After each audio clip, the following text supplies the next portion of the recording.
Hey guys, tonight we are stepping back through a door that most of us have never actually walked through, but somehow all of us remember, or at least we feel like we do, that particular kind of memory that lives not in your mind but somewhere lower, in the chest, in the stomach, in the particular comfort of a place that always smelled like coffee and pie and something frying just out of sight. We're talking about the American diner in the 1960s. Not the trendy modern version with the Edison bulbs and the artisanal egg whites. The real thing. The original. The one with the long formica counter and the spinning stools and the waitress who called everybody hon and meant it. Before we go any further, I want to say a genuine, heartfelt thank you to the viewer who suggested this topic. You know who you are, and I want you to know that messages like yours are the reason this channel exists. Every suggestion shapes what this little corner of the internet becomes, and I am so grateful you are part of it. If you enjoy what we do here, please take a moment to like the video and subscribe. It costs you nothing, and it means everything to us. And we are now on Spotify too, so if you prefer to listen while you drift off, you can find us there through the link in the description. Drop a comment telling me where in the world you're listening from tonight. I genuinely read every single one. Now, dim the lights if you can, put on a fan for that soft, steady hum, pull your blanket up a little, maybe stretch out on the couch. You do not have to be anywhere.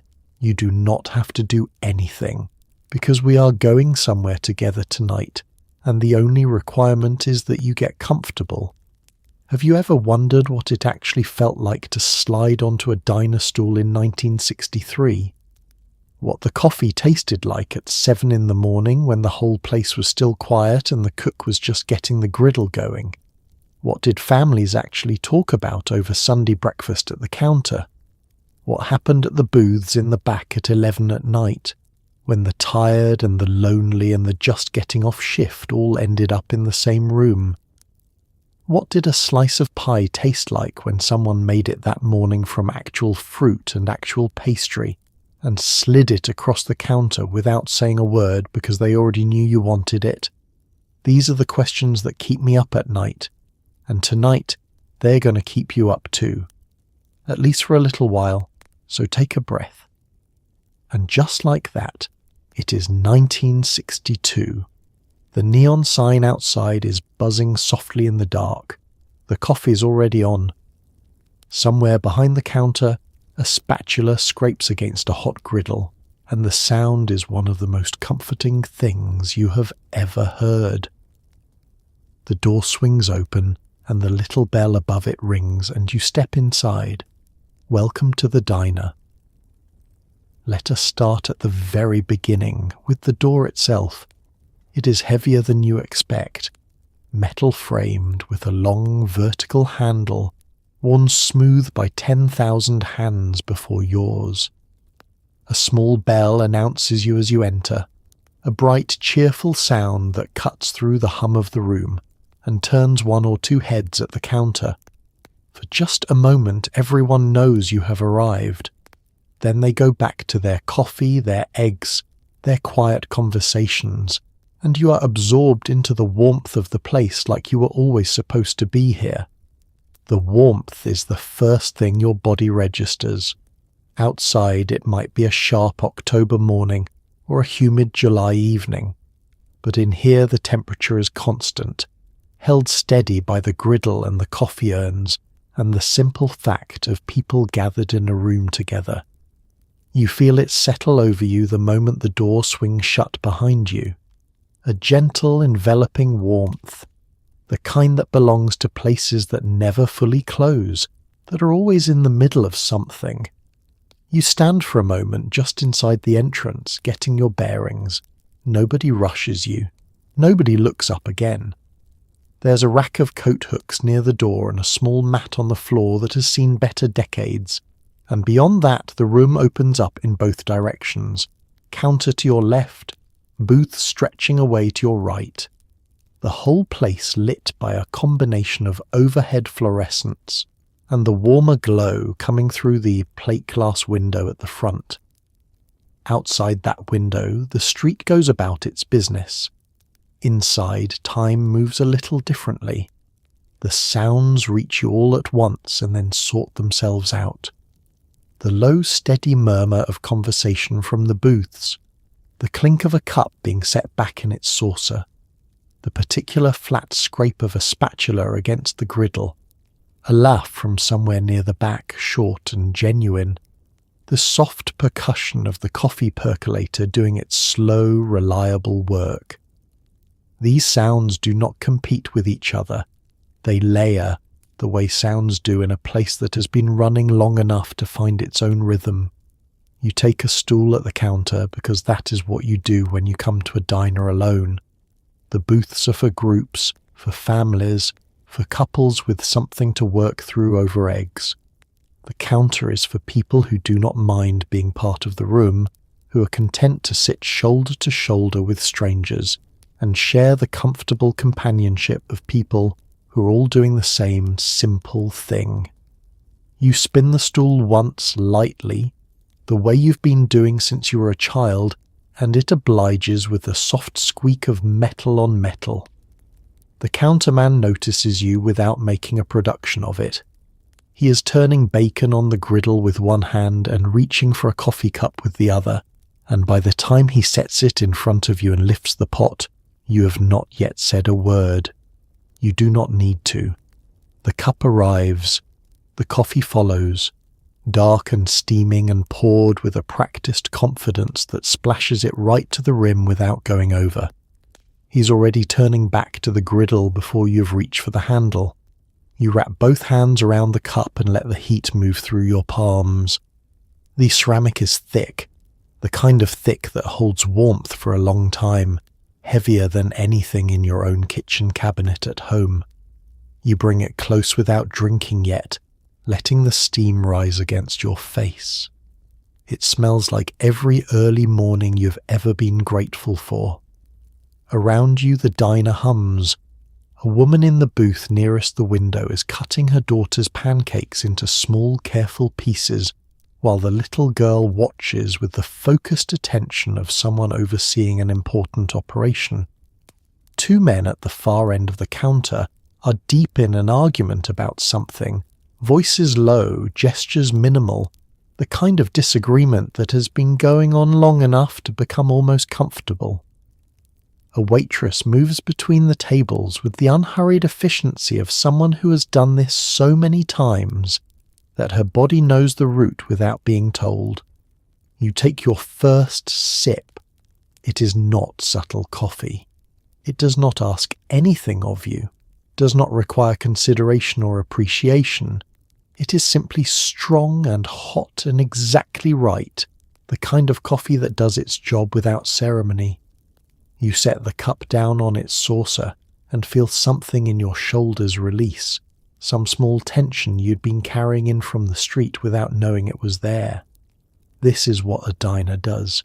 Not just feed you, not just warm you, it receives you. Whatever you were out there, whoever you were in a hurry to be, none of that follows you through that heavy door. In here you're just a person at a counter with a cup of coffee, and for now, that is enough. The bell above the door rings again as someone else comes in behind you. You do not turn to look. You already know how the story goes. They will find a seat, someone will bring them coffee, and the room will absorb them, the same way it absorbed you without ceremony, without question, as if you were always meant to be here. And in a way, perhaps you were. Before you've even found a seat, the diner has already introduced itself. The smell reaches you at the door and pulls you forward the way nothing else quite can. It is coffee, first and strongest. Not the delicate pour-over kind, but the real thing. Dark and slightly scorched at the bottom of the pot. The kind that smells like it means business. Beneath it is bacon grease and buttered toast, and something sweet from the pie case near the register, And under all of that, the warm, faintly metallic breath of a kitchen that has been running since 5 in the morning. Smell is the sense with the longest memory, and a diner in the 1960s knows this in some instinctive way, the way certain places simply know what they are. The moment that door opens, the smell comes to meet you like an old acquaintance, one that does not waste time on pleasantries but simply takes you by the arm and walks you in. The coffee dominates first because it is everywhere at once. There is always a pot going, always two, always the quiet punctuation of a fresh batch being started before the old one is quite finished. The urns behind the counter sweat gently with the effort of it. The smell of it has worked its way into the walls, the ceiling, the upholstery of every booth, so that even at 3 in the afternoon when the breakfast crowd is long gone, the room still carries that particular morning scent like a kind of permanent welcome.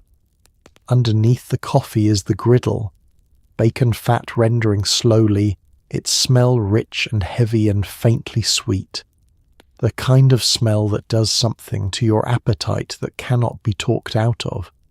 Sausage links rolling in their own heat, hash browns pressed flat against the hot surface, their edges going dark and lacy, butter melting into a pan for eggs, releasing that brief, bright, almost nutty note before the eggs go in and change the conversation entirely. All of it together becomes something larger than any single ingredient, a composite smell that your body recognizes as abundance, as morning, as the promise that something hot and satisfying is on its way. There is the bread too, white bread in a toaster that has been in continuous operation since the place opened, releasing small clouds of warm starch into the air every few minutes. When it comes out, it is buttered immediately, and that smell, dry toast and cold butter, meeting hot surface, is its own quiet pleasure, humble and familiar, and completely impossible to replicate at home with any accuracy. And then, if you breathe a little deeper and let yourself really pay attention, there is the pie. The glass case near the register holds 3 or 4 varieties depending on the day. Apple, most reliably, sometimes cherry, sometimes a cream pie with a meringue top that lists slightly to one side. This smell from the case is subtle compared to the griddle, but it is there, a warm, sugary undercurrent that runs beneath everything else, and reminds you that the meal is not over until it is truly over. Later in the day, the smells shift. The breakfast notes fade and give way to the lunch configuration. Hamburger patties hissing on the griddle, onions softening in a pan, the vinegar sharpness of the coleslaw made fresh that morning. By evening the whole register has changed again, quieter, the kitchen slowing, something like a soup or a roast that has been going most of the day. But the coffee never really leaves. That one stays constant, threading through every hour like a note held beneath a changing melody. What is remarkable about the smell of a diner is how completely it bypasses the thinking part of your brain and goes straight somewhere older. You do not analyze it. You do not decide how you feel about it. You simply respond. Something in you relaxes. Something in you becomes, briefly and without effort, a little bit hungry, a little bit at ease, a little bit glad to be here rather than somewhere else. The smell does the work that a host might otherwise do. It greets you, it settles you, it makes the room feel like a place that is genuinely glad you came. You will carry it home with you later, faint in your coat, light in your hair. And when you catch it again unexpectedly, weeks from now, on some other street corner or in some other town, you will know exactly where you are before you've even looked up. You take it all in from just inside the door. The counter runs along one wall, a long sweep of formica in a colour that cannot quite decide between green and grey, lined with round stools that spin freely if you give them a push. Behind the counter, the whole operation is visible. The griddle, the coffee station, the pass-through window to the kitchen. Down the other side of the room run the booths, upholstered in red or mustard vinyl, the kind that squeaks faintly when you slide in and holds its shape, even when it is worn through at the corners. The layout of a diner is not accidental. It has been arrived at over decades of practical trial, shaped by the twin needs of moving people through quickly and making them comfortable enough to stay a little longer than they planned. Every element is where it is for a reason, and once you understand the logic of it, you begin to see it less as a room and more as a system, one designed by people who understood that function and comfort handled correctly are not opposites at all. The counter is the spine of the place. It runs almost the full length of the room, and it is where the diner is most itself. From any stool you can see the whole kitchen operation laid out in front of you. Nothing hidden, nothing pretending to be more than it is. The griddle is right there, the short-order cook working it with a focus that is almost meditative. The coffee urns stand in a row, each with a small orange or green stripe on the handle, indicating which is regular and which is decaf, a distinction that matters deeply to certain people at certain hours. Beneath the counter on your side runs a narrow lip of chrome, useful for resting your elbows, already worn bright from 10 years of elbows before yours. The stools are fixed to the floor on a central post, but spin at the top, a design that has delighted children for as long as diners have existed. The seats are padded, covered in the same vinyl as the booths, and if the diner is old enough, the padding has compressed in the middle, so that each stool holds a faint impression of every person who has ever sat there. They are not comfortable in the way a good armchair is comfortable. They are comfortable in the way that exactly the right object for a task always is. Behind the counter, the back wall is a mosaic of function. The pass-through window to the kitchen is framed by a metal shelf where finished plates are set up and called out in the cook's abbreviated language. A small television may be mounted in the upper corner, tuned to something nobody is quite watching. Beneath the counter on the kitchen side are the reach-in coolers, the bread drawer, the stacked plates kept warm on a low shelf near the griddle. Everything is within arm's reach of everything else, the whole arrangement, the result of years of refinement, adding this, moving that, until the space works the way a good tool works, so naturally you stop noticing it. The booths along the opposite wall offer privacy of a different kind. They are higher-sided, more enclosed, better for conversation that is not meant to include the whole room. Families settle into them, couples, groups of friends splitting a single piece of pie 4 ways while the coffee gets refilled for the 3rd time.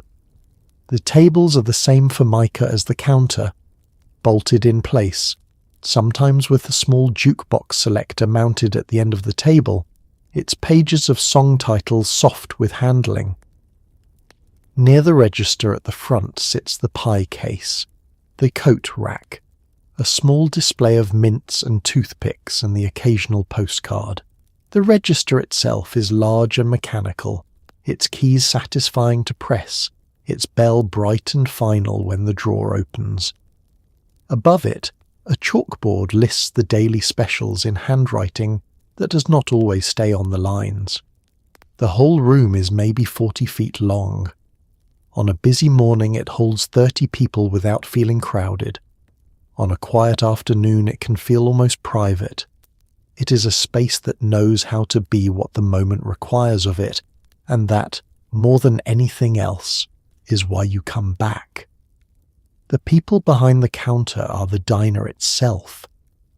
The counterman works the griddle and the grill with a focused, unhurried efficiency, cracking eggs one-handed, flipping pancakes without looking up, calling orders back to the kitchen in a shorthand that sounds like its own language.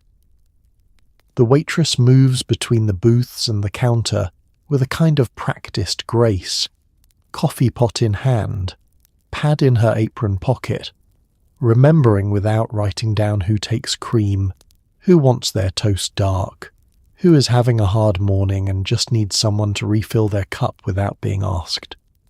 You watch them for a while, and you start to understand that what looks like routine is actually something closer to skill. The kind of skill that only comes from doing a thing so many times that it stops requiring thought and begins requiring only attention. The counterman does not decide how to crack an egg. His hand simply does it. The waitress does not consult her pad when she brings your order. She brings it because she knows, the way she knows the names of the streets in her neighborhood, without effort, without ceremony. The counterman is often a man who does not speak much during service, but can talk at length before it begins and after it ends. He arrives early, before the doors open, while the room is still dark and the chairs are still up on the tables, and he starts the griddle and the coffee and the preparations that make the first hour possible. He has done this so many times that the routine is almost architectural, load-bearing in its consistency.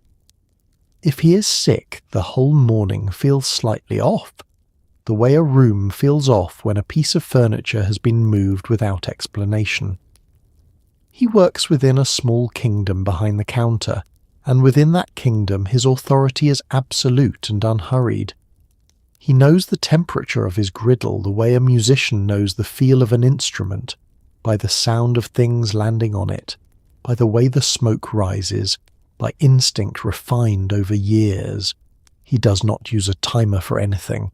The toast is done when it is done. The eggs are ready when he says they are ready, and he is almost never wrong. The waitress occupies a different kind of authority. Hers is social and spatial, the authority of someone who moves through a room and knows exactly what every person in it needs. She's not servile, she's competent, which is a different and better thing, and in a diner it is everything. She carries the coffee pot the way a doctor carries a stethoscope, with the ease of a tool that has become an extension of the body. She pours without interrupting your conversation, refills without asking, vanishes before you have quite noticed she was there. She calls everyone hon or honey or sweetheart, not because she does not know your name, but because those words, in the context of a diner counter, are a form of warmth that has nothing to do with familiarity. They are a way of saying, I see you, and you are welcome here, delivered at the pace of a working morning without slowing anything down. She also carries the news of the room. She knows who is celebrating something and who is grieving something. She knows who comes in every day and who has not been in for a week, and whether that absence means anything. She does not share this information unnecessarily, but it informs everything she does, the extra minute she gives you when you look tired, the way she angles your coffee cup so it is easier to reach, the moment she simply leaves you alone because that is what the situation calls for. Between the two of them, the counterman and the waitress, the diner functions. The food comes out, and it is good, and it is fast, and it arrives while it is still hot, and if something is wrong, it is made right without fuss. These are not small achievements. They are the result of two people who are very good at what they do, working together in a space they have long since made their own. You leave a good tip. You always do, because you understand, sitting there with your empty plate and your third cup of coffee, that what you are paying for is not just food. It is someone's full, undivided professional attention, delivered quietly, on your behalf, for the length of an ordinary meal. And that is worth more than the bill suggests. The menu is laminated and slightly sticky at the edges, and does not need to be read so much as confirmed. You already know what is on it. You've known since you were small, because diners in the 1960s run on a vocabulary of comfort that barely changes from one to the next. Eggs any way you like, pancakes and waffles and French toast, burgers at lunch that come with a mound of fries and a little paper cup of coleslaw, blue plate specials on a chalkboard by the register, changing daily, always something that involves a protein and 2 sides, and a price that still seems like a kindness. The menu is a physical object with some history to it. Its laminate has yellowed slightly at the corners, and the inside pages carry the faint evidence of 1,000 meals, a smear here, a ring from a coffee cup there. Photographs are sometimes included, small images of the food that bear only a passing resemblance to what actually arrives on your plate. But in the cheerful, aspirational way of all food photography, promising abundance with every glossy inch. Some menus are spiral bound, some are tucked into a pleather folder that has seen better years. All of them have a satisfying weight in your hands, the weight of a document that knows exactly what it is. The breakfast page is always the longest. Eggs come in more configurations than you might think necessary until you're sitting at a counter at 7 in the morning, and the specific configuration of your eggs feels like the most important decision of the day. Over easy means the white is set, and the yolk runs when you press it, bright and warm and perfect for dragging toast through. Scrambled means different things to different cooks, some dry and firm, some soft and just barely set, still trembling slightly when they arrive. Sunny side up means the yolk faces the ceiling, unbroken, waiting. These distinctions matter to the people who order them, and the good diner honours the distinctions. Pancakes arrive in 3s as a rule, a stack that extends higher than looks strictly practical, each one the diameter of a small plate, pale gold on the outside and soft through the middle, with butter already melting into the top one before it reaches the table. The syrup comes in a small metal pitcher that is warmer than room temperature, the syrup itself thick and dark and not particularly interested in being refined about things. It goes on in quantity. This is not a place that measures syrup. Lunch is the burger mostly. The 1960s diner burger is a thing made without irony or aspiration. A beef patty cooked through on the griddle, a soft bun that compresses under the weight of the toppings, lettuce and tomato and a slice of onion if you want it, a smear of mustard or mayonnaise applied with a practiced hand. It is not a complicated object. It is simply a very good version of a simple thing, and there is a particular kind of pleasure in that, in food that does not ask anything of you except eat it. The pie is listed at the bottom of the menu and deserves more attention than it gets in that position. Apple most days, cherry when the season allows, lemon meringue on Thursdays at certain establishments, for reasons nobody can quite explain but everyone respects. The crust is made from lard and has a shortness to it, a tenderness that the butter crusts of later decades will chase for years without quite catching. The filling is not subtle. It is sweet and tart and abundant, the apples sliced thick enough to have some texture, the cherry version deeply red, almost purple, the kind of colour that announces itself. You do not always order the pie. Sometimes you do not need it. But you look at it in the case when you walk in and you consider it, and sometimes that consideration alone is a small pleasure, a little pocket of possibility carried through the meal. The menu does not change much from year to year. This is not a failure of imagination, but a form of integrity. People come back to a diner partly because they know what they're going to get, and the menu is the promise the place makes to them, written in laminated shorthand, worn soft at the edges with the goodware of things that are used constantly and valued quietly, and never once taken for granted. It is early, not quite 7. The light outside is still pale and the street is just beginning to wake up, and here at the counter you are nursing your first cup of coffee while the morning assembles itself around you. The man 2 stools down is reading the newspaper with the practiced efficiency of someone who has been doing this every day for 20 years. A construction worker at the end has ordered without speaking, and the waitress has brought him exactly what he always gets. The griddle is singing, the coffee is terrible and perfect. Your eggs arrive in that particular way diner eggs do, slid onto the plate from the spatula, with a confidence that is itself a kind of seasoning. They land cleanly, the whites firm at the edges and softer toward the centre, the yolks trembling slightly with the motion. The toast comes on a small separate plate. 2 slices already buttered, cut on the diagonal in the way that has always seemed to make the toast taste marginally better, though you would struggle to explain why. You do not eat quickly. Nobody at the counter at this hour eats quickly. The morning has not yet made its demands, has not yet started its particular machinery of obligation and urgency, and in that pause before it does, the plate in front of you is the most present thing in the world. You cut into the yolk and watch it spread across the white in a slow, bright tide, and you drag a corner of toast through it, and you eat the way people eat when they are paying attention and are not in a hurry. The counterman moves behind the pass-through with the easy authority of someone at the centre of things. He calls out an order to the kitchen without raising his voice. Just a controlled projection that carries exactly as far as it needs to.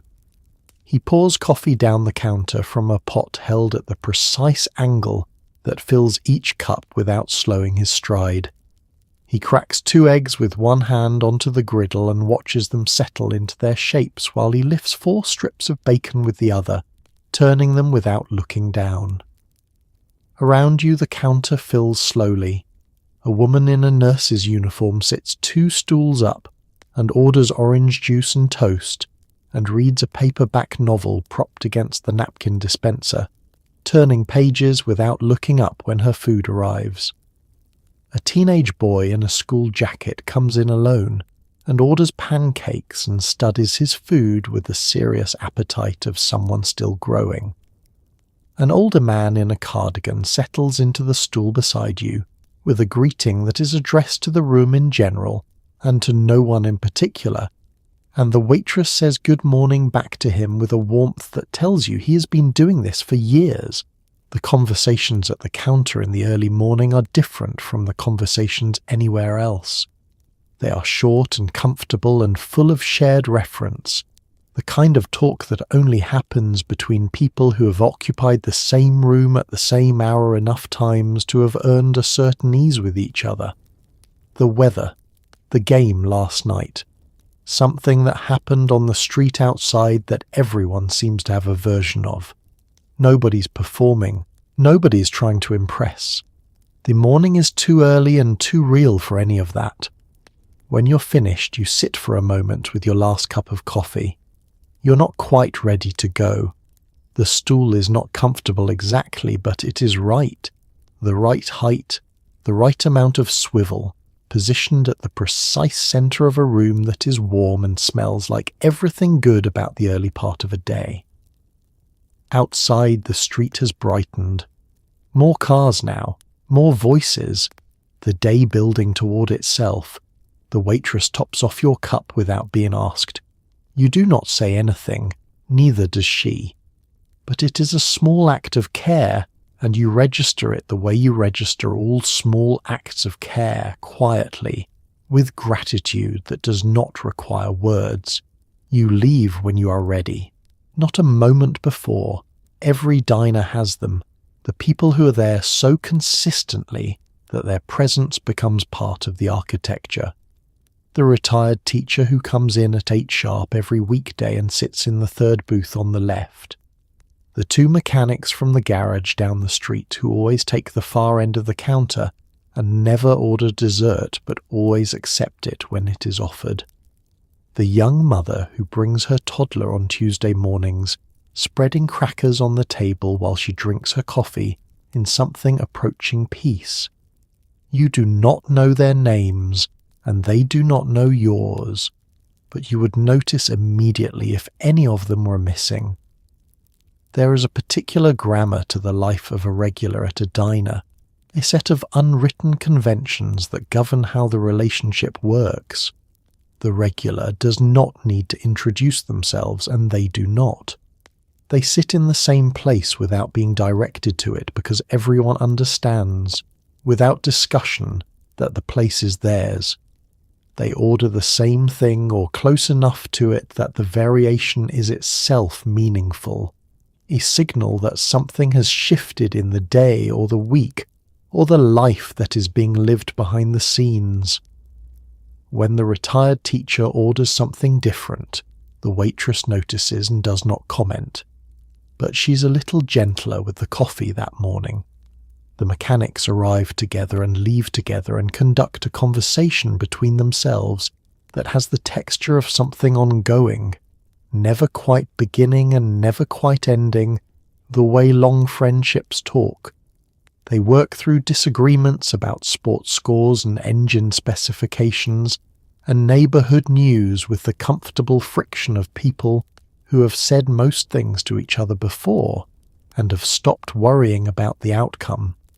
They are loud enough to be heard and not so loud as to intrude, a calibration they have achieved over years without ever discussing it. The young mother has a rhythm to her Tuesday mornings that is its own quiet ritual. She arrives right when the rush has thinned enough for the room to feel spacious, settles the toddler into the booth with a cheerful efficiency born of necessity, and orders her coffee with the particular sincerity of someone for whom the cup is not optional, but essential. She does not read anything. She does not look at anything with great focus. She simply sits and drinks her coffee and watches her child arrange crackers on the table, and exists for 30 minutes in a room that is not her kitchen and not her responsibility, and is asking nothing of her. The waitress brings the check without being asked because she knows the Tuesday morning schedule. She sets it face down on the edge of the table in a way that says it is there when you need it, no hurry. This is a form of service so attuned to the person receiving it that it barely registers as service at all. It registers simply as kindness. The regulars also serve a function for each other without quite knowing it. They create the sense that the diner is a continuous place, that it exists not just when you happen to be in it, but all the time, before you arrive and after you leave, populated by the same faces going about the same mornings with the same quiet fidelity. This continuity is part of what makes a diner feel safe. You're not walking into an empty transaction. You're walking into an ongoing life, and for the length of your meal you are part of it. Some regulars become so woven into the life of a place that their absence when it comes is felt by everyone. The counterman who has worked the same grill for 11 years, the retired teacher who stops coming one winter, and whose empty booth is something nobody mentions directly but everyone notices. A diner carries its history in these absences as much as in its presences, in the stools that still seem to hold the shape of people who no longer come. You're becoming a regular yourself. You may not have realized it yet, but the waitress has. She already knows how you take your coffee. Sunday at the diner is its own particular experience, slower and fuller and louder in a warm way. Families come in after church still dressed in their Sunday clothes, the women in hats, the men in ties they will loosen by the second cup of coffee. Children sit in the booths with their legs swinging, debating the serious question of pancakes versus waffles. The waitresses work harder on Sundays and are tipped better, and there is a festive, unhurried quality to the whole room, as though everyone has silently agreed that this morning belongs to no one and nothing in particular. The Sunday diner is louder than any other version of itself, but the noise is the right kind. The kind that comes from people who are glad to be together and are not in any rush to stop being together. Children's voices cut through the general hum with their particular pitch of excitement and argument. A baby in a booth near the window is being admired by the table beside it. Strangers leaning in with expressions of genuine, uncomplicated delight. Across the room, two women are catching up across a plate of shared toast, with the focused attention of people who do not see each other often enough. The menu is the same as any other day, but on Sunday it is ordered with more pleasure and less efficiency. People deliberate. They ask the waitress what the special is and actually listen to the answer. They order the waffle even though they had it last Sunday and the Sunday before that, because Sunday morning is not the time for restraint or novelty. It is the time for the waffle, with butter, with a dark syrup that has been sitting in its pitcher on the counter since before you arrived and is warm enough now to pour in a slow, generous ribbon. The children are dressed in clothes they do not usually wear. The boys have their hair combed and their collars straight, and their expressions suggest they are aware of the effort and find it slightly unreasonable. The girls are in dresses that their mothers chose, and their shoes are the good shoes, and there is a patent leather quality to the whole enterprise that will dissolve by noon when someone is allowed to change. For now, they sit in the booths with their legs swinging an inch above the floor and negotiate the important question of whether the pancakes or the waffles are the superior choice, with a seriousness that the situation absolutely deserves. The men loosen their ties after the first cup of coffee. This is always the same. It is a gesture of surrender to the morning, a small declaration that the formal part of the day is over and the comfortable part has begun. They drink their coffee and they talk, and the conversations at the Sunday tables are longer and more discursive than the weekday ones, following the natural drift of an hour that is not pressured by the clock. Baseball, the new neighbours, something about the car that has been meaning to be dealt with for several weeks. Nothing urgent, everything comfortable. The waitresses move through it all with a slightly elevated energy, more tables to manage, more coffee to pour, more children's juice glasses to keep filled. But the energy in the room is generous and they absorb it, moving with the current of the morning rather than against it. Tips on Sunday are better not only because wallets are looser, but because people are more aware on Sunday mornings of the simple goodness of being somewhere warm and fed and together. The awareness makes them more grateful. The gratitude comes out in the small extra left under the edge of the plate. By mid-morning, the diner is at its fullest, every booth taken, every stool occupied, the door opening regularly to let someone in, and the small bell above it working harder than any other day of the week. The room smells intensely of everything it always smells like: coffee and bacon and butter and something sweet, and the collective warmth of 30 people, all having a good Sunday morning, is its own particular thing, thick and pleasant and quietly extraordinary. You sit in your booth, and you eat your waffle, and you listen to the room without meaning to, and what you hear is people at ease. It is, without being sentimental about it, a very beautiful thing. By 11:30, the diner has changed its personality entirely.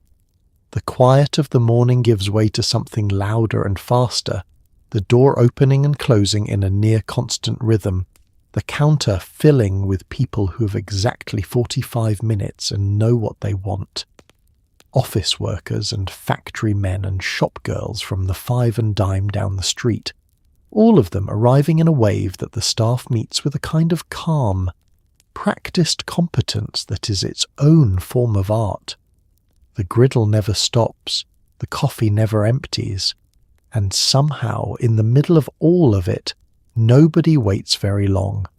This is the diner at its most demanding and its most impressive. The lunch rush is a test that the place takes every weekday, and passes not by speed alone but by a total reorganization of priorities. a shift in register that happens without announcement or visible preparation. One moment the morning crew is clearing breakfast plates and wiping down the counter with the unhurried ease of a slow hour. The next moment the door is opening every 90 seconds and the room is full, and the griddle is covered and the waitress is holding 4 orders in her head simultaneously with the composure of someone who has never once dropped a plate. The orders at lunch are decisive. Nobody at the lunch counter is browsing. They have thought about this on the walk over, sometimes for the entire morning, and they arrive with their order already formed and their tolerance for delay politely but firmly set at 0. The burger, the club sandwich, the soup and half sandwich combination that the chalkboard calls the daily special. These are not deliberated. They are requested with the confidence of people operating on a schedule and expecting the world to cooperate. The counterman meets this with a particular intensity that is different from the morning's steadier pace. His hands do not stop. The griddle holds 5 things at once, and he tracks them all without apparent effort, the way a musician holds multiple lines of music as one continuous thing rather than a set of separate tasks. Burger patties go on in a row, bacon for the club, hash browns for the man who ordered off the breakfast menu because a diner never fully closes its morning chapter, not officially. The spatula moves. The orders accumulate and then resolve, plates going up on the pass-through shelf with a small flat sound, and a call that the waitress answers without breaking stride. At the counter, people eat with a focus that is its own kind of pleasure to observe. There is no pretense at the lunch counter, no performance. People came here to eat and they are eating, leaning slightly over their plates, working through their fries with an efficiency that acknowledges the clock. Conversation happens, but it is briefer than the morning conversations, compressed into the time available, covering the essential and leaving the rest for later. The diner handles all of it. That is the thing that still seems almost improbable if you think about it too carefully. 30 people arriving in 30 minutes, each wanting something specific, most wanting it fast, all of them leaving satisfied. The margins here are small, the kitchen is not large, the staff is not numerous. What makes it work is not any single element but the total integration of all of them. The room's design, the staff's knowledge, the menu's wisdom in not offering more than can be delivered well, the customer's trust that what they have ordered will come. By 1 o'clock the rush is breaking. The counter empties by half. The room's noise drops a register. Plates go back to the kitchen. The lunch special sells out and someone erases it from the board. The waitress refills the sugar dispensers. The counterman wipes down the griddle for the first time since the morning and takes a breath that is the first unhurried breath he has taken in 90 minutes. The afternoon is coming, slower and easier, and the diner will meet it the same way it has met everything today, ready, capable, and entirely itself. The diner at midnight belongs to a different set of people entirely. The families are long gone, the lunch crowd a memory, and what remains is something quieter and more complicated, a room full of people who needed somewhere to be. The nurses coming off the late shift, the young couple who have been talking for hours and are not ready to stop, the man alone at the counter who orders pie and coffee and does not seem to be in any hurry. The cook moving more slowly now, the kitchen sounds softer, the neon outside buzzing its steady, faithful note into the dark. There is a specific quality to the light in a diner late at night that is unlike any other hour. The fluorescents overhead are the same ones that burned all day, but at midnight they take on a different character, less functional, more atmospheric. The hard white of them softened somehow by the emptiness of the room, by the dark street outside the plate glass, by the simple fact that the world has gone quiet and only a few of you are still in it. The pie case glows. The chrome on the coffee urns catches the light and holds it. The room looks the way a room looks when it is being looked at carefully, every detail a little more itself than it is during the busier hours. The cook moves through the back with the measured ease of someone who's done the hard work of the day and is now in the long, quiet epilogue of it. The menu at this hour is technically the same as always, but practically reduced to what can be made without effort and without waste. The things that have kept well or can be assembled quickly from what remains. Pie, coffee, eggs, if you ask. The short-order vocabulary of the late night, smaller but no less satisfying. The man at the counter with his pie has been here for 40 minutes. The waitress has not rushed him and will not. She refills his coffee when it is half empty and leaves him to whatever it is he is working through, because that is the etiquette of the late-night counter, a different etiquette than the lunch hour's efficiency or the morning's easy camaraderie. At this hour, the diner offers something more specific than a meal. It offers the right to be somewhere without having to explain yourself, to sit under the light and have a cup of coffee and let the night go on around you without demanding anything in return. The young couple in the corner booth have been there since 10. They are talking in the way people talk when a conversation has reached the level that neither of them wants to be responsible for ending.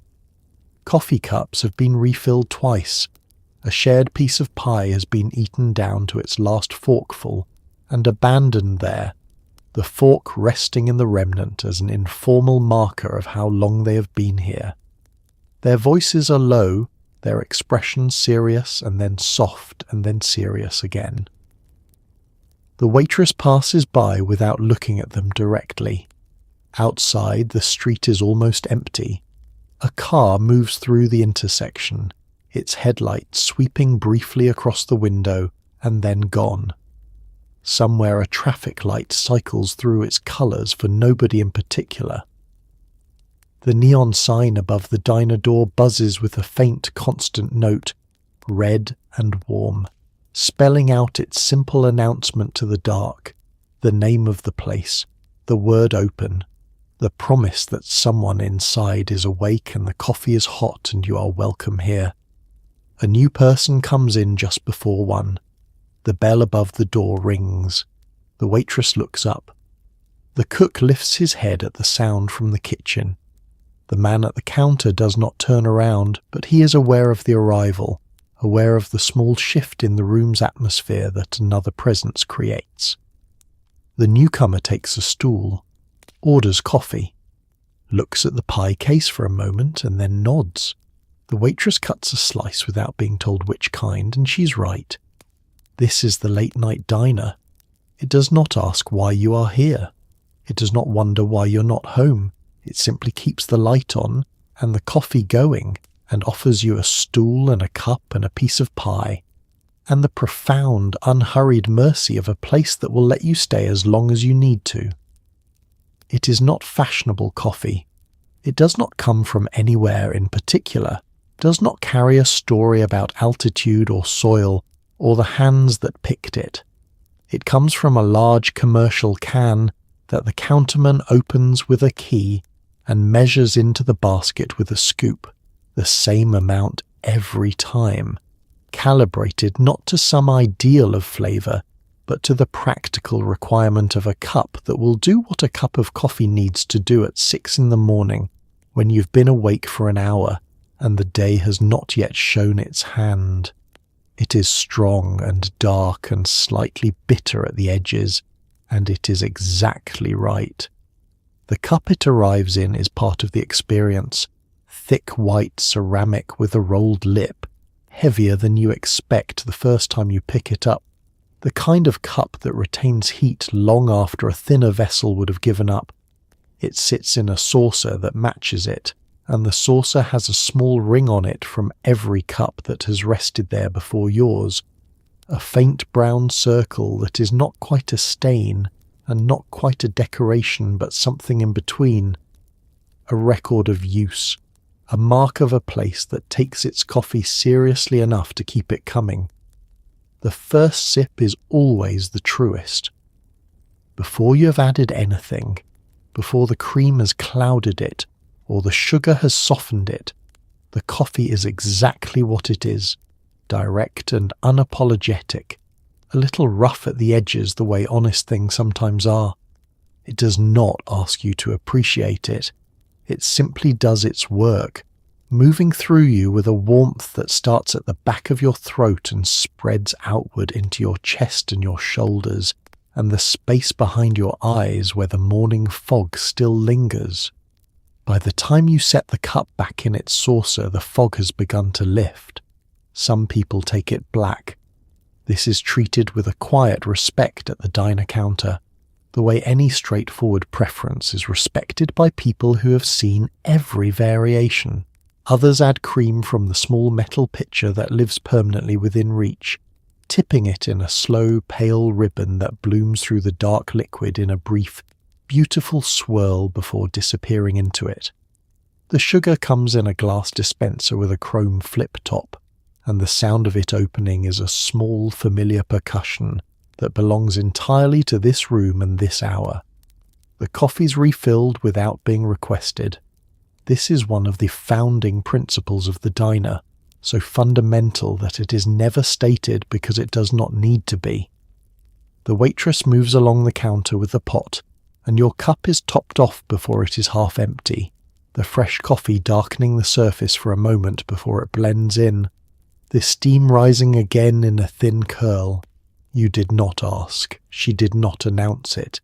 It simply happened, the way good service always happens in a place that has been doing it long enough to make it feel like something other than service entirely.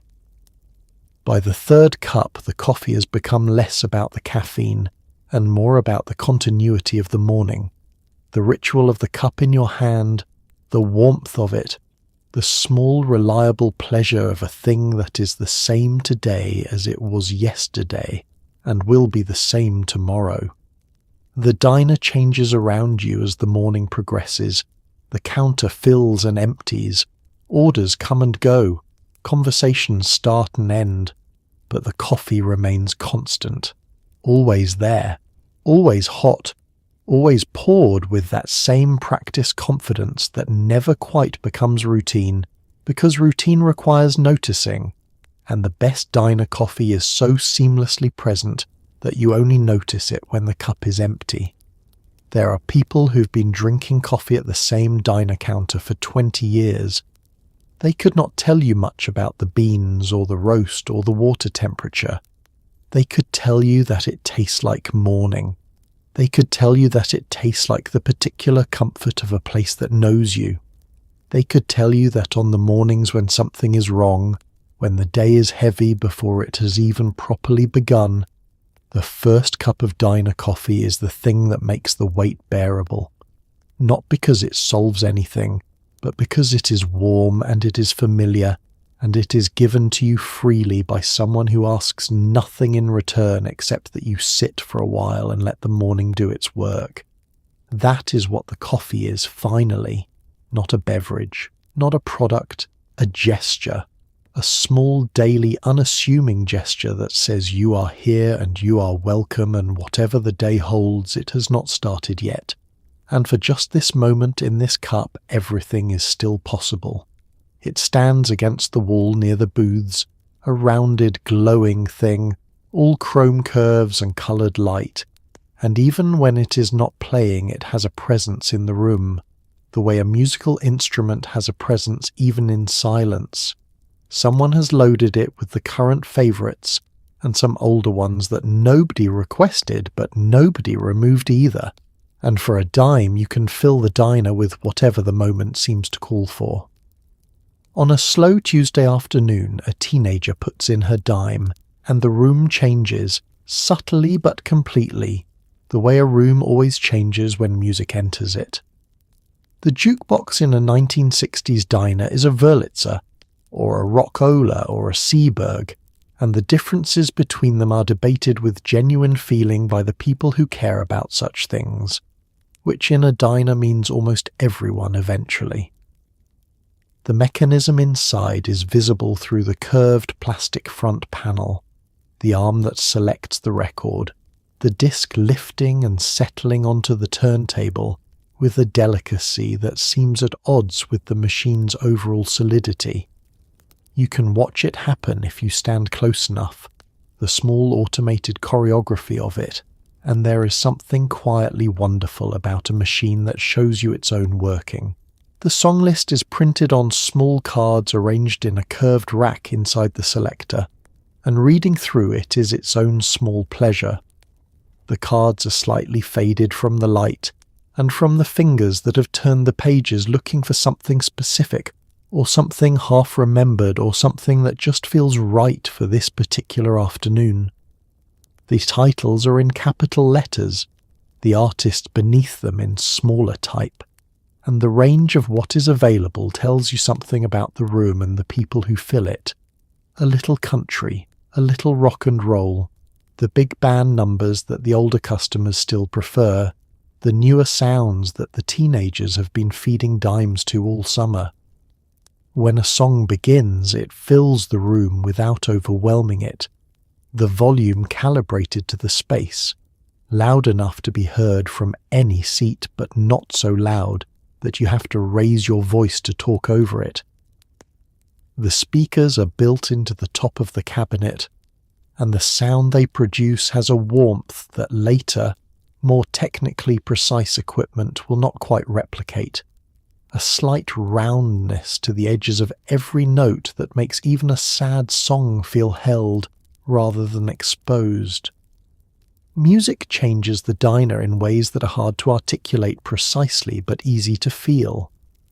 A fast song lifts the room slightly, makes the movements of the staff a little quicker, makes the conversations at the counter a little lighter.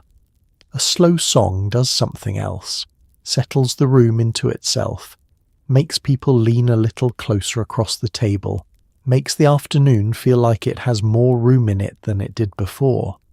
The counterman does not stop working when the music plays, but something in his posture changes, a small, almost imperceptible loosening, as though the song has granted him a brief permission to be somewhere other than entirely focused. The teenager who put in her dime is sitting in the third booth from the front, and when her song comes on she does not react visibly, does not sing along or tap the table or turn to her friend and say anything. She simply absorbs it, the way you absorb something you have been waiting for, and the small satisfaction of it is visible only in the way she wraps both hands around her glass and looks out the window at the street. Later, someone else will put in a dime, and the song will change and the room will shift again, and this will happen several more times before the afternoon is over, the jukebox cycling through its selections like a slow, musical conversation the diner is having with itself. By evening, the newer songs will dominate, the teenagers claiming the machine more thoroughly as the hours darken, and the after-school crowd fills the booths. But in the late afternoon there is still a generous mix, old and new, sharing the same air, and nobody thinks this is strange, because in a diner nothing is strange that belongs to the room. The dime is the smallest transaction in the building. What it buys is larger than almost anything else on the menu. You slide in from the open end and the vinyl squeaks once beneath you, a brief, cheerful protest, and then you are settled and the table is in front of you, and the room is arranged on the other side of it, and the booth holds you in that particular way that booths do, not quite private and not quite public, a middle space that belongs to whoever is sitting in it for as long as they are sitting in it. The seat back is high enough to give you a sense of enclosure. The table is close enough that leaning on your elbows feels natural. You are, without having planned it, comfortable. The vinyl is cool at first and then warm.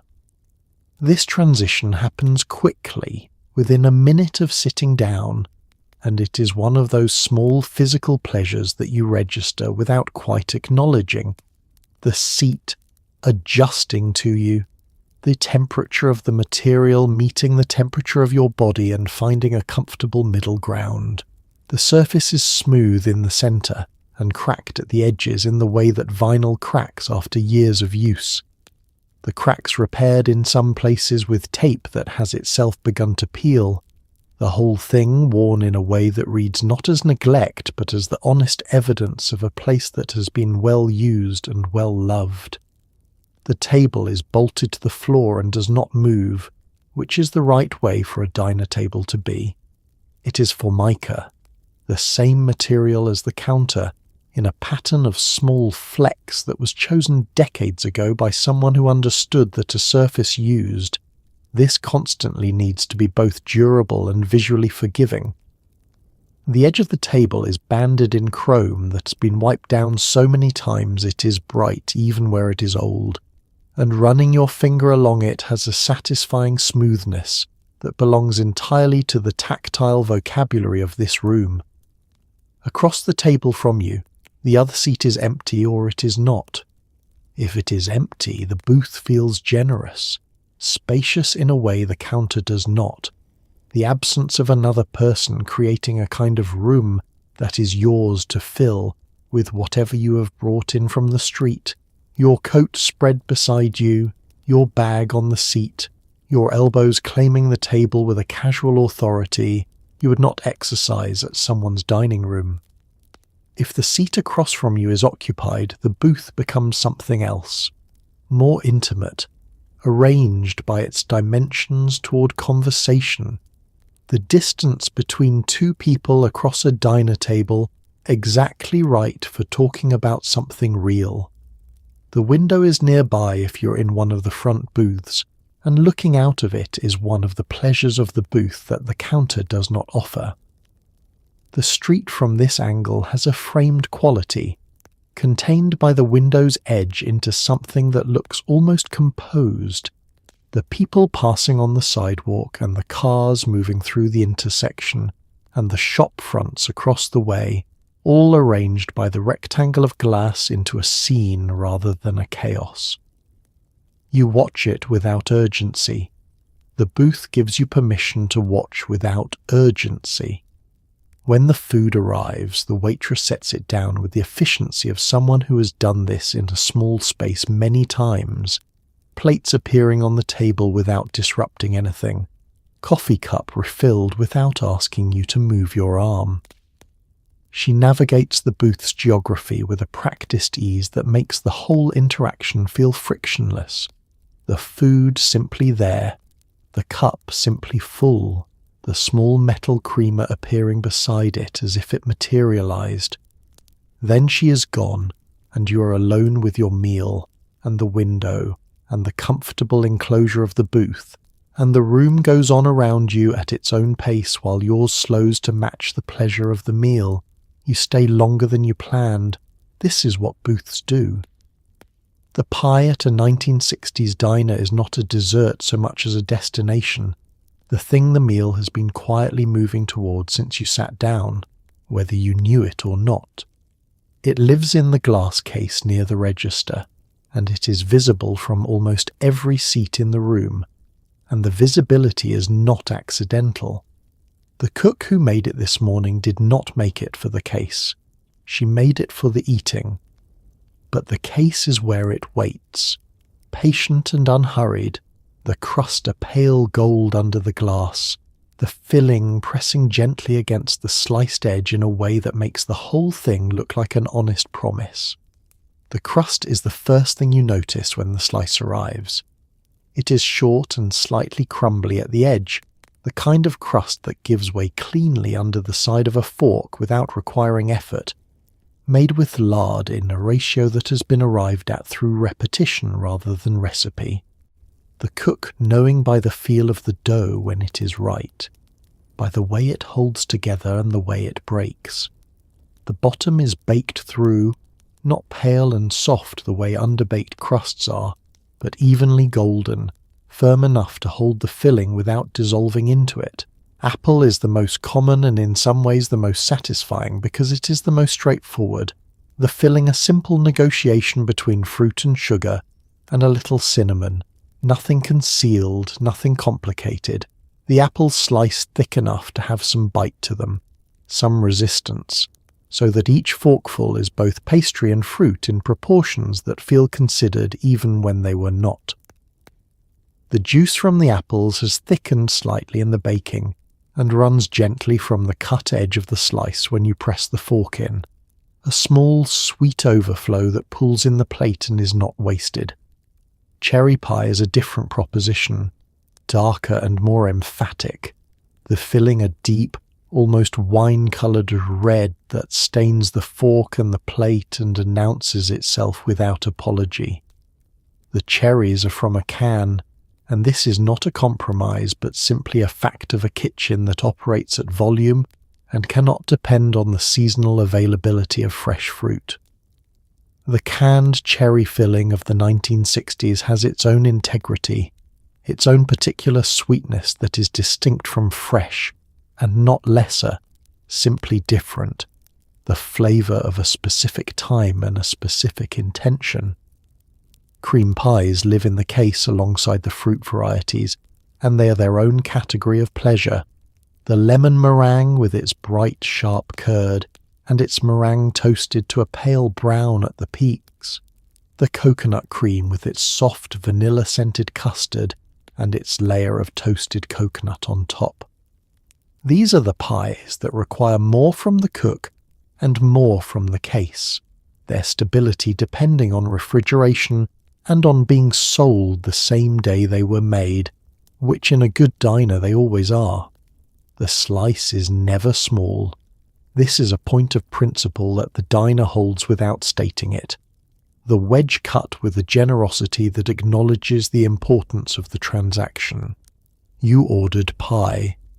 In a world that moves quickly and forgets easily, this small act of retention carries a weight that exceeds its apparent simplicity. The waitress who knows your order also knows, through the order, something about the shape of your days. She knows that you always come in on weekdays and never on weekends, which tells her something about your work. She knows that you switched from the full breakfast to just the coffee and toast in the fall of last year, and that the change corresponded to something, though she does not know what, and she does not ask. She knows that on the mornings when you order the hot oatmeal instead of the eggs, the day outside is cold enough to feel it in your coat when you come through the door. The regular's order also shifts sometimes, and the shift is always noted. When the man who always orders the hamburger at lunch asks for the soup instead, the counterman who makes it does not comment, but he makes the soup with a small additional care, a ladle's worth more than the bowl strictly requires, because something about the departure from routine suggests the person might need a little more today without being able to say so. This kind of attention is not policy. It is not trained into the staff by any manual or manager. It is simply the natural result of paying attention to the same person over enough time to understand that their order is never just an order. Some regulars have been coming in long enough that their usual has changed several times. The record of those changes a kind of autobiography written in the diner's collective memory. The man who used to order the big breakfast every morning and gradually over years moved to eggs and toast and then to just the toast and coffee. The woman whose order shifted after her children were grown, from the quick, efficient lunch eaten standing at the counter to the leisurely afternoon coffee that now extends for an hour in the corner booth. The order reflects the life, and the diner, without making anything of it, holds both. You have a usual now too, whether you think of it that way or not. The waitress already knows it. The counterman could make it without the ticket.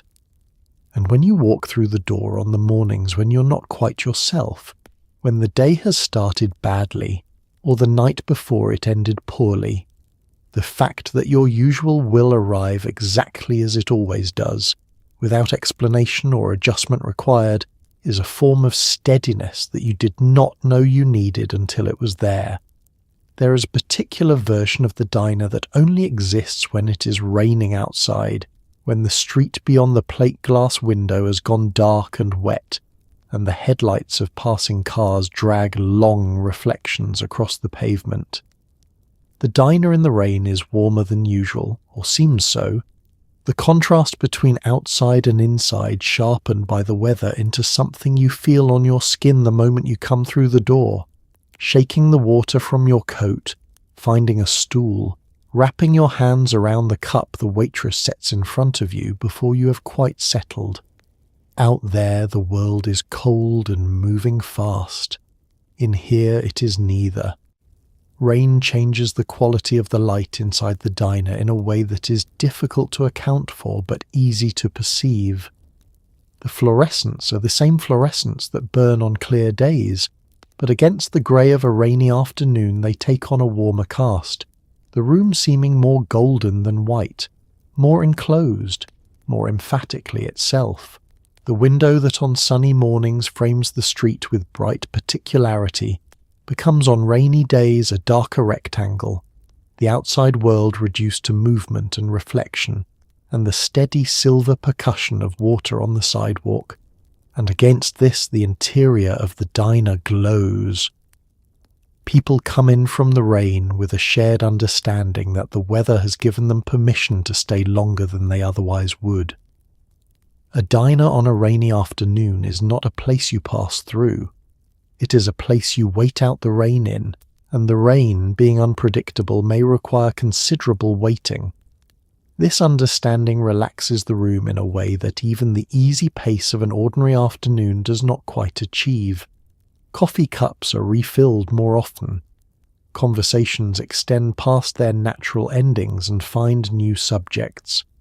The pie case is visited more frequently than usual, because rain is one of the conditions under which pie becomes not optional but necessary.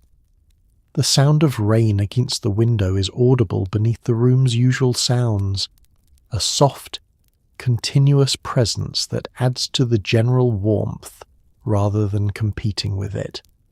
It gives the room a score, a background against which the clink of cups and the murmur of conversation and the occasional short burst of laughter from the far booth all sound slightly more vivid, more particular, more worth attending to.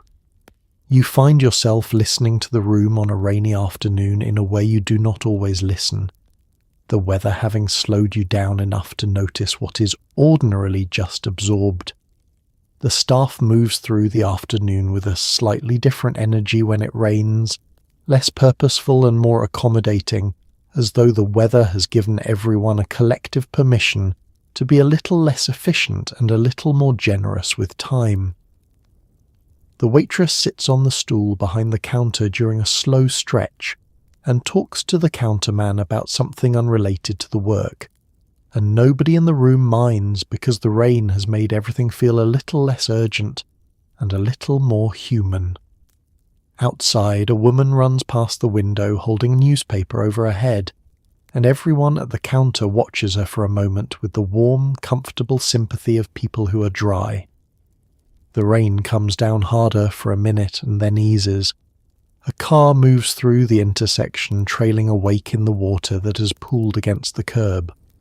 The window beads and runs and blurs the street into something impressionistic, beautiful in its way, the familiar block made briefly abstract by the weather. You order another cup of coffee. There is no hurry. The rain will stop when it stops. Until then, this is exactly where you are supposed to be. You watch them without meaning to. They are in constant motion behind the counter, and the motion is so practiced and so economical that it becomes its own kind of spectacle, not showy, not performed, but quietly mesmerizing the way any true mastery is mesmerizing when you happen to catch it in the middle of its work. The left hand holds the spatula. The right hand reaches for the eggs. The left hand turns the bacon without looking down. The right hand sets a plate on the shelf and pulls the ticket and reaches for the next one. And through all of it, the hands do not hesitate. Do not confer with each other, simply move. The hands of a short-order cook carry the record of their work in ways that are visible if you look. The knuckles are roughened from the heat of the griddle and the cold of the reach-in. The palms carry old burns, small pale marks accumulated over years of working close to a surface that runs at temperatures most people never touch, acquired not through carelessness, but through the inevitable arithmetic of hands moving fast in a hot space over a very long time. These are not injuries exactly. They are evidence, the way the worn handle of a good tool is evidence of the work done with it. The griddle itself is the cook's primary instrument, and he knows it the way a musician knows the particular voice of his instrument, its hot spots and its cooler edges, the precise place where the butter browns fastest, and the place where the eggs cook most evenly. He does not use this knowledge consciously. It is simply present in the way his hands move, placing things with a precision that looks casual but is not. The burger going down in the right spot, the eggs cracked slightly left of center where the heat is gentler, the toast bread set at the far edge where it will not burn before he comes back to it. The spatula is an extension of the hand, each one complete in itself, each one belonging to whoever is sitting in it, with an equality that requires nothing from you except your presence. The counter gives you things to look at that are not your aloneness. The kitchen operation directly in front of you, the griddle and the cook and the quiet machinery of breakfast or lunch being assembled and dispatched. The street through the window if you swivel slightly on the stool, the other people at the counter visible in your peripheral vision without requiring you to look at them directly. Their presence enough to keep the room from feeling empty without imposing any social obligation on you. You can be alone here without being lonely, which is a specific and valuable thing that not every space allows. The waitress understands the particular requirements of the solo diner at the counter without having been told them. She does not hover. She does not make conversation beyond what is natural and welcome. She does not look at the empty stool beside you and then back at you with any expression that registers the absence. She simply takes your order and brings your food and refills your coffee and leaves you to your meal and your thoughts in the proportion that you have silently indicated you want them. If you want to talk, she will talk. If you want quiet, she will give you quiet. She's been reading this particular situation long enough to get it right almost every time. There is a freedom in the solitary diner meal that group eating does not offer. The freedom to eat at your own pace without synchronizing it to anyone else's, to order exactly what you want without negotiating, to sit for as long as you need to without worrying that you are keeping someone. You can read the newspaper spread across the counter in front of your plate, or you can watch the street, or you can think about nothing in particular while the food disappears and the coffee cools and the morning or afternoon arranges itself around you without demanding anything. Some people eat alone at the diner counter every day. Some come once in a while, when the apartment feels too close, or the day has been the kind that needs processing in a room that belongs to everyone rather than to you specifically.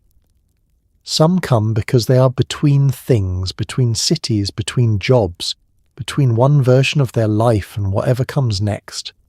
And the diner counter is a reliable, fixed point in the middle of the uncertainty, always the same, always there, always willing to feed you and leave you in peace. The meal ends. You leave the tip and slide off the stool and put on your coat. The stool swivels slightly in your wake and then settles. The waitress wipes the counter where your plate was. The space you occupied closes over without a trace, ready for whoever comes next. But you have eaten. You have been warm. You have been left alone in the best possible sense of that phrase. And the day, whatever it holds, is a little more manageable than it was before you came through the door. It arrives face down on the table or slid across the counter with the same practiced casualness that characterizes everything else the waitress does. No ceremony, no interruption, simply placed within reach. At the moment, the meal has clearly reached its natural conclusion. The paper is thin and slightly carbonized at the edges, the numbers written in a hand that is fast and legible and entirely without pretension.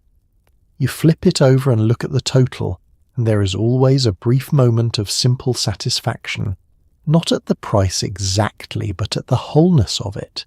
The meal accounted for in a few small numbers, the transaction about to be completed cleanly and without complication. The check is a physical artifact of the meal, a small paper record of everything that happened since you sat down. 2 eggs, toast, coffee, refilled 3 times though only the first cup is listed, the slice of pie you decided on at the last moment, its price added at the bottom in slightly different ink, the waitress having gone back to the pad when you ask for it. Reading through the items has a quiet pleasure to it. The meal in reverse, each line calling up its corresponding moment, the eggs arriving hot, the toast exactly as dark as you wanted it, the pie being exactly what it looked like from across the room. The prices are printed or written small, and the total is modest enough that it will not require any calculation or reconsideration on your part. This is one of the facts of the 1960s diner that seems almost implausible from the distance of later decades. The simple sufficiency of what a meal costs, the way the number on the check corresponds to an experience that was worth considerably more than it asks. You do not think about this consciously, but it contributes to the general feeling of the place as somewhere that is on your side, somewhere that takes the transaction between you and it's seriously enough not to take advantage of it. You reach into your pocket or your purse and the payment comes out with the straightforwardness of something that has been anticipated. Exact change is best. The coins lined up beside the check with a small, satisfying completeness. A bill is also fine, the change returned on a small plate or in the waitress's palm with the same unhurried efficiency as everything else. The exchange is brief and dignified, and entirely without the performance that more aspirational establishments sometimes bring to it. The tip is left separately, set apart from the payment in a way that acknowledges its different nature. It is not part of the bill. It is something added, something chosen, a small voluntary recognition of the person who brought the food and refilled the coffee and left you in peace when you needed peace, and offered a word when a word was what the moment called for. The amount is calibrated not by calculation, but by feeling, by the sense of whether the meal was what it should have been and whether the person who served it gave it what it needed. Most of the time in a good diner, the tip reflects a genuine gratitude that is not excessive but is not inadequate either. You slide off the stool or out of the booth. You put on your coat. You pick up whatever you came in with. The door is ahead of you, and the bell above it will ring in a moment, and the street will receive you back into its current, with the complete indifference of a world that did not notice your absence. But the diner noticed.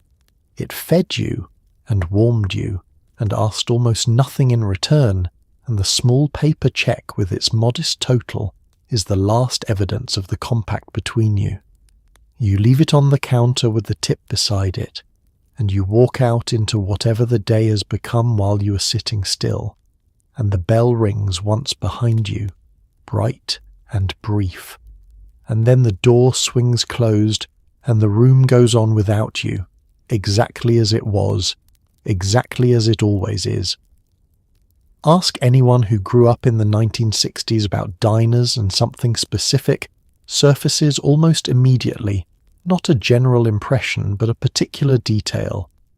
The weight of the menu in small hands, the way the stool spun if you pushed it right, the glass of orange juice that arrived in a small ribbed tumbler, cold enough to make the outside bead with condensation.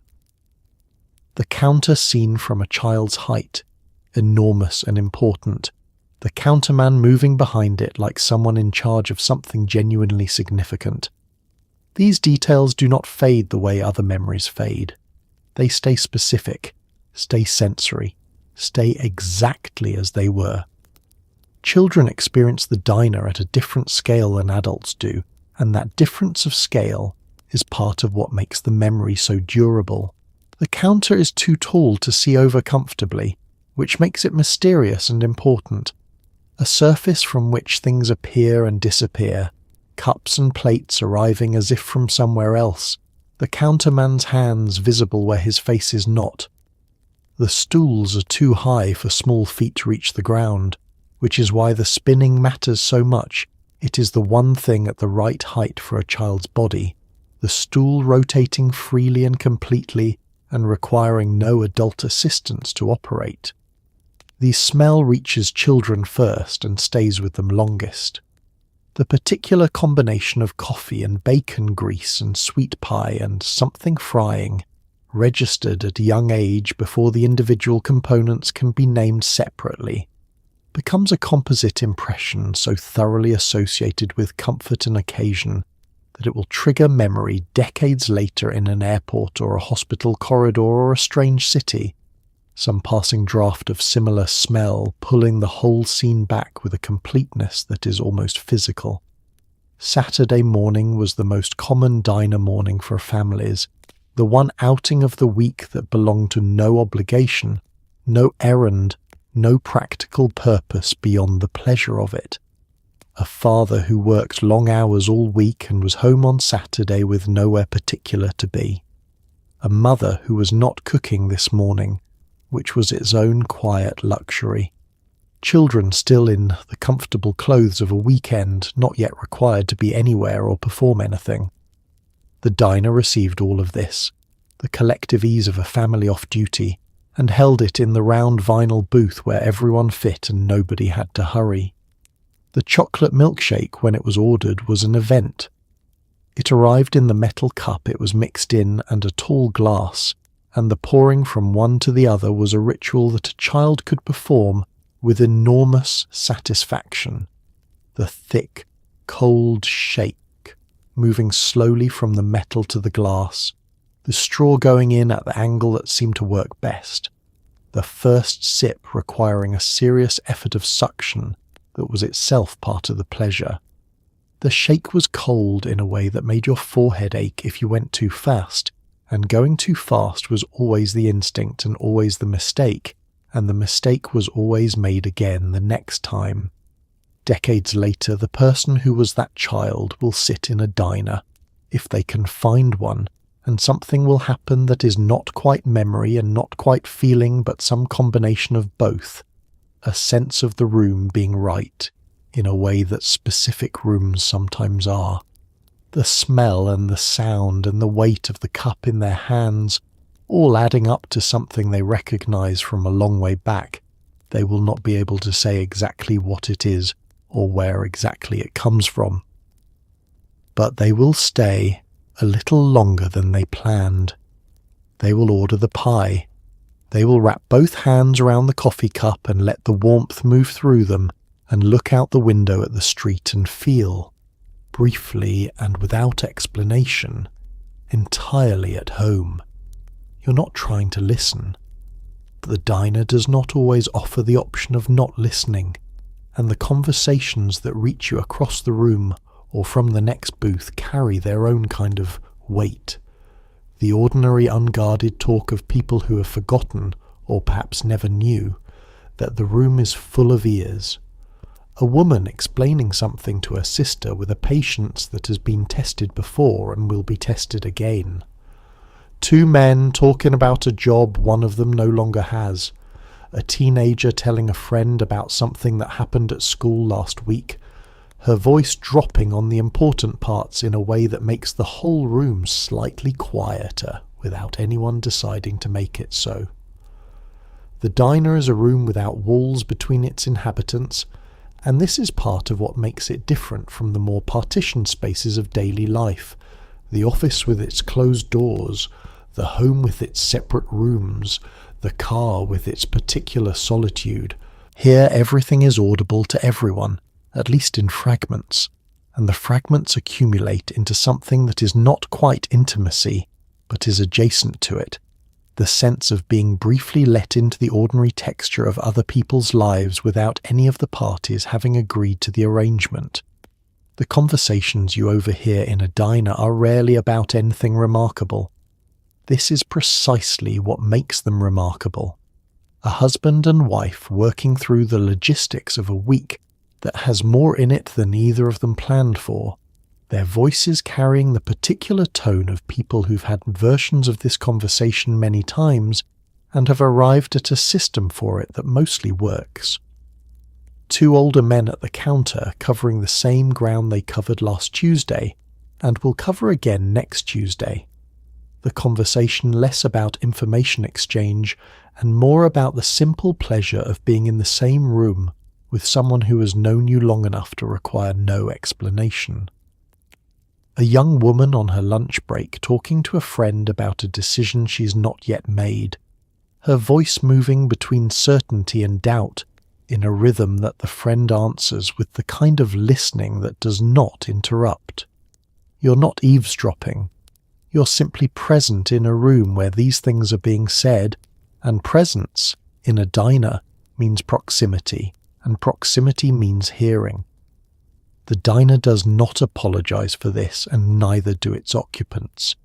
The conversations happen at a volume calibrated to reach the person they're meant for and no further, but the room's acoustics are not always cooperative, and what was meant for one person arrives also at the ears of several others, who receive it with the courtesy of people who understand that what they are hearing is not theirs and treat it accordingly. Sometimes a single overheard sentence stays with you longer than the meal does. Something said in a tone that was not meant to be moving but was. A simple declarative thing about ordinary life that lands with a weight the speaker did not intend and you did not expect. The man who says to the counterman, same as always, and the counterman who nods and turns to the griddle, and something in the exchange, in its brevity and its completeness, tells you everything about how long they have been doing this, and what it means to both of them, though neither would say it that way. The woman who tells her sister, "I just needed somewhere to sit for a while," and the sister who says nothing back because nothing is required. The diner collects these fragments the way a room collects light, passively, without effort, simply by being a space where people gather and lower their guard enough to speak the way people speak when they're not performing. The conversations that happen here are the conversations of people at ease, people fed and warm and briefly released from whatever they were before they came through the door. They talk about their children and their neighbours and the small reversals and small recoveries of ordinary weeks. They talk about nothing that will appear in any record. They talk about everything that actually constitutes a life. You finish your coffee and gather your coat and prepare to leave. And as you do, you carry with you, without having chosen to, a few threads of the room's ongoing conversation. A laugh you half heard from the back booth, the rise and fall of a story being told at the counter, the comfortable silence between two people who've been sitting together long enough to not need words to fill it. These things dissolve quickly, as they should, belonging to no one and to everyone in equal measure. But for a moment, in the middle of your ordinary day, you were briefly part of the unguarded life of a room full of people who were simply being themselves, and that, without any of them knowing it, was a kind of gift. Between 2 and 5, the diner enters a different hour entirely, one that has its own quality of light and its own particular inhabitants, and its own pace that is slower than any other part of the day. The lunch crowd has cleared. The dinner rush has not yet begun. The staff moves through the room with the measured ease of people in the middle of something that does not require urgency, wiping tables, restocking sugar dispensers, folding napkins into their holders with the comfortable repetition of tasks that ask nothing of the mind and leave it free to wander. A few customers linger at the counter with second cups of coffee. The room breathes. The light at this hour comes in low through the plate glass window at the front, the afternoon sun having moved far enough west to enter the room at an angle, rather than straight on, and the angle makes it warmer and more golden than it was at midday, catching the chrome of the counter stools and the glass of the pie case and the rims of the coffee cups in a way that makes the ordinary room look briefly considered, as if someone has taken care with the lighting. Nobody has. This is just what late afternoon does in a room that faces west, and the diner accepts it with the same equanimity with which it accepts everything, without comment, without adjustment, simply by being there. The people who inhabit the lull are a specific subset of the diner's population, distinguished from the morning regulars and the lunch crowd by their relationship to time. They are people who have time in the afternoon, which in 1960s America means something particular about who they are. Retirees who've been coming to this counter since before the current counterman was hired. Women who have finished their errands and are not yet needed at home. A salesman between appointments, his briefcase on the stool beside him, his coffee untouched, while he reads through papers with the concentrated frown of someone who is not finding what he hoped to find. A young man who works nights and has reversed his day entirely, this being his morning, his first cup of coffee, his quiet beginning. The waitress sits on the stool at the far end of the counter during a slow stretch and rests her feet in the way of someone who has been on them since before dawn and has a few more hours still to go. She is not idle. She's watching the room with the practiced peripheral attention of someone who knows the difference between a customer who wants something and a customer who is content, and she will be off the stool and moving before either of them has quite decided to signal her. But for now she rests, and the room allows it, the afternoon affording a generosity of pace that the busier hours do not. The sounds of the lull are different from the sounds of the rush, fewer and more distinct, each one arriving with enough space around it to be heard fully. A cup set in its saucer, the soft percussion of the counterman's cloth on the already clean surface of the griddle, a habitual motion that he performs during slow periods without quite being aware of it. The refrigerator compressor cycling on in the kitchen, its hum briefly audible through the pass-through and then absorbed back into the general quiet. Outside, a car door, footsteps on the sidewalk, a bus going by with a long sigh of its air brakes. Someone orders pie.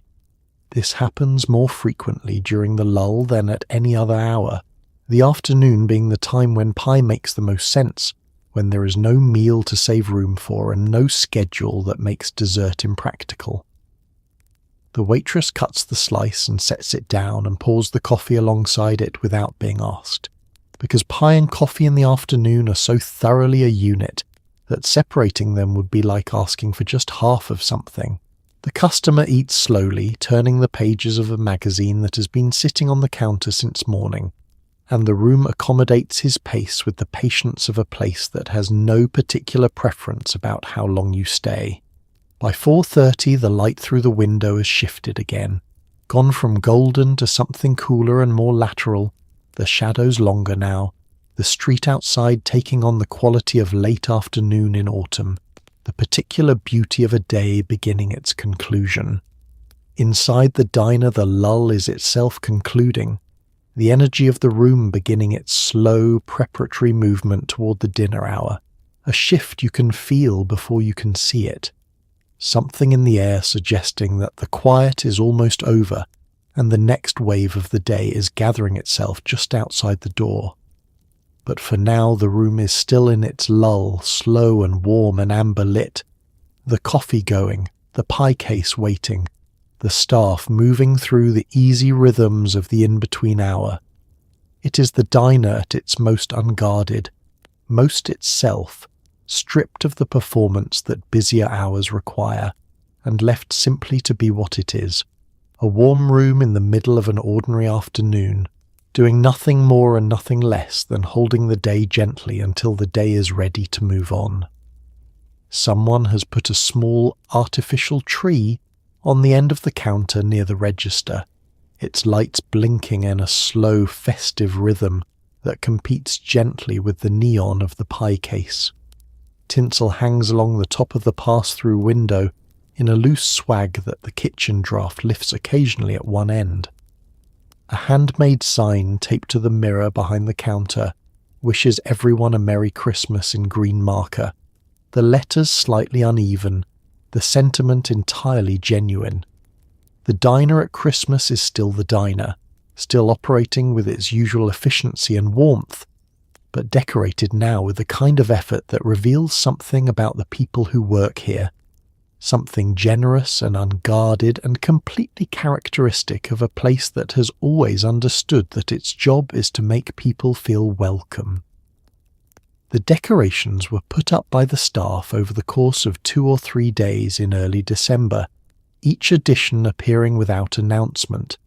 The tree first, then the tinsel, then a string of coloured lights along the front window that the counterman stapled up one morning before service began, the staple gun making its small, decisive sound into the quiet of the empty room.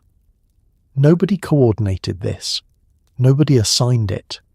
Things appeared because people brought them in and found a place for them, the collective result more charming for its slight randomness, the tree slightly too large for its spot, the tinsel slightly uneven, the sign slightly crooked on the mirror, all of it adding up to something that looks exactly like what it is, a place that cares, expressing that care in the way available to it. The customers who come in during the week before Christmas carry the season with them in ways that are visible and ways that are not. The visible ways are the shopping bags piled in the booth beside them, the coats heavier than usual, the children who are out of school and have been brought along on errands and are now sitting at the counter with hot chocolate while their mothers have coffee and 5 minutes of sitting still. The invisible ways are subtler, a slightly heightened warmth in the room's general atmosphere. People a little more patient with each other, a little more likely to smile at a stranger, the season having loosened something in the ordinary transaction of daily life that makes the diner feel even more like itself than it usually does. The menu does not change for Christmas except in small ways. A slice of fruitcake appears beside the pie in the glass case, offered with the gentle optimism of an establishment that has learned not everyone will order it but feels it would be wrong not to have it. Hot chocolate joins the coffee on the beverage list, made from a powder mixed with hot water behind the counter. Nothing elaborate, nothing that claims to be more than it is, but warm and sweet and exactly right for a December afternoon. The staff wishes people Merry Christmas as they leave, not as a policy but as a reflex, the words coming naturally at the door in the way that words come naturally when a room has been holding a feeling long enough for it to want to be expressed.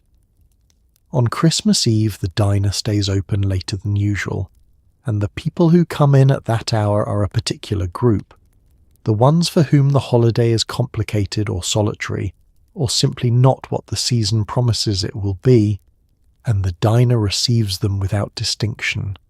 The same coffee, the same pie, the same counter, and the same stool, and the same waitress who calls everyone hon and means it.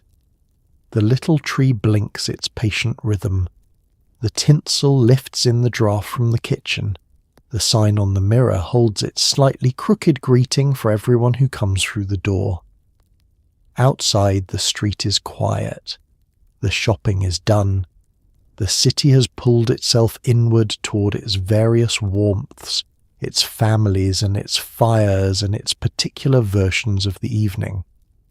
Inside the diner, the warmth is of a different kind, not private but shared, not exclusive but simply open, the lights on and the coffee going and the door unlocked for whoever needs it, the same as it is every other day of the year, which is perhaps the most Christmas thing about it. You pay the check and leave the tip and slide out of the booth or off the stool and gather your coat from the rack by the door and push out into the street, and the bell above the door rings once behind you, and the diner closes over the space you occupied as if you were never there. But something comes with you, not just the smell of it in your coat, though that is real and will last longer than you expect. Something less tangible than that, some quality of the hour you just spent, some residue of warmth and ease, and the simple pleasure of a room that asks nothing of you except to sit and be fed. The smell in your coat is the most immediate thing, the one you notice first when you step out into the cooler air of the street. Coffee and bacon and something sweet, layered into the fabric in the way that smells layer into fabric when you have been sitting somewhere warm for a while. Not unpleasant, but intimate. A private record of the last hour carried on you into the next one. You will catch it on the bus or in the elevator, or when you hang the coat up at home and lean in close for a moment without quite knowing why, and it will bring the room back with a completeness that is out of proportion to how ordinary the visit was. What you carry that has no smell is harder to name, a certain quality of having been still, the particular rest that comes from sitting in a place that made no demands on you, beyond the basics of ordering and paying and occupying a stool without incident, a rest that is different from sitting at home, because home carries its own obligations and its own ambient awareness of everything that still needs doing. The diner asked nothing. You sat, you ate, you were warm, and that simplicity, practiced for an hour in a room full of other people doing the same thing, constitutes a genuine rest of a kind that is becoming harder to find as the world speeds up around it. You carry also the small accumulated pleasures of the specific visit, not as distinct memories so much as a general surplus of satisfaction. The egg yolk that ran exactly right when you pressed it, the toast that was as dark as you asked for, the coffee that arrived without your having to signal for it, the waitress already moving toward you with the pot before the cup was quite empty. These are not events. They are the texture of an hour well spent, and the texture stays with you in the way that good texture always does, not as something you can point to, but as something that has quietly improved your sense of the day. You walk differently when you leave a diner than when you entered it. Not dramatically, not in a way that anyone on the street would notice, but in the small postural adjustment of someone who has been fed and warmed and left in peace for an hour, the shoulders a fraction lower, the pace a fraction less driven, the relationship to the afternoon around you slightly more generous than it was before. You've been somewhere that was entirely on your side, and this leaves a mark, not a visible one, but a real one. The street receives you back with its usual indifference. The cars pass. The people on the sidewalk move with the directional purpose of people who are going somewhere. The world has not changed while you are sitting inside with your coffee and your pie, has not slowed or softened or made any accommodation for the hour you spent being still. But you are different from it, slightly, in the way that anyone is different after a genuine rest, and the difference will last quietly and without announcement for longer than the afternoon. The smell will be gone from your coat by morning, but something else will linger, some faint recollection of warmth and ease and the particular comfort of a place that knew how to hold an hour, and it will return to you at odd moments in the middle of something difficult or something merely busy, without context, without explanation, simply as a reminder that such places exist and that you were in one today, and that the day, whatever else it held, contained that. The diner as it existed in the 1960s is mostly gone now. Not entirely, not everywhere, but the original version. The one with the chrome and the formica and the counterman who knew your order, and the pie made that morning and the coffee that was never subtle and never apologized for it. That version is rarer now than it once was, and the ones that remain carry the weight of everything that has disappeared alongside them. We remember them not because they were perfect. They were not. We remember them because they were real, because they offered something that is harder to find now, a room that belonged to everyone and required nothing, and was simply, reliably, always there. What the diner offered was not sophisticated, and did not pretend to be. The food was simple, and the service was practical, and the room was worn in the way that rooms become worn when they are used constantly by people who needed them. But beneath the simplicity was something that sophistication does not easily replicate, a genuine and unconditional welcome, the kind extended not because you were a valued customer or a special guest, but simply because you came through the door and sat down, and that was enough. The diner did not require you to be any particular version of yourself. It did not ask what you did, or where you lived, or whether you were having a good week. It asked only what you wanted to eat, and then it brought it to you. And the transaction was so clean and so complete that it left room for whatever else the hour needed to be. Sometimes that was conversation. Sometimes it was silence. Sometimes it was simply the reliable comfort of a cup of coffee in a familiar room, which is not a small thing and never was. We remember them also because they were ours, in a way that few public spaces managed to be. The diner belonged to the neighbourhood in a real and practical sense, its regulars forming a kind of loose community that gathered without organising, persisted without planning, and dissolved and reformed each morning with the quiet dependability of something that nobody needed to maintain because it maintained itself. You knew the faces at the counter the way you knew the faces on your block, not intimately, not with the full knowledge of friendship, but with the comfortable familiarity of long proximity, and this familiarity was its own form of belonging. What has replaced the diner is not nothing.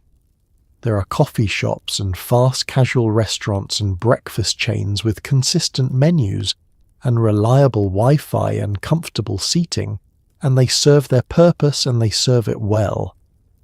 But they are designed for a transaction that is efficient and pleasant and complete in itself. And what they do not quite replicate is the sense of ongoing life, the feeling that the room exists not for your particular visit but continuously, before you arrive and after you leave, inhabited by the same people day after day in a way that makes your own presence part of something larger than a single meal.